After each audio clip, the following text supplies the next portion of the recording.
செய்தால் நம் நாட்டில் விளைகிற முருங்கை மரத்தின் நன்மைகளையும் புதுமையான முறையில் மக்களிடமும் மாணவரிடமும் கொண்டு செல்வதே எங்களின் நோக்கம். முருங்கை மரத்தில் விளைகின்ற காய், பூ, இலை, காய், பூ, பட்டை போன்ற அனைத்துமே மருத்துவ குணம் உள்ளது.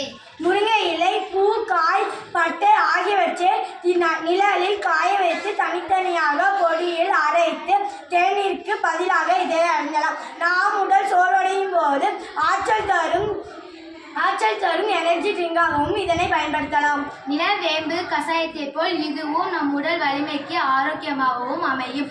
இதில் உள்ள அயன் சத்து நம் உடலுக்கு தேவையான இரத்த சிவப்பணுக்களின் எண்ணிக்கையை அதிகரிக்கவும் பயன்படுகிறது. பள்ளியில் பயிலும் மாணவர்களுக்கு வாரம் ஒரு முறை இந்த ஊட்டச்சத்து பானத்தை கொடுத்தால் ஊட்டச்சத்து குறைபாடுள்ள இந்தியாவை உருவாக்க இது சிறந்த வழி. நன்றி.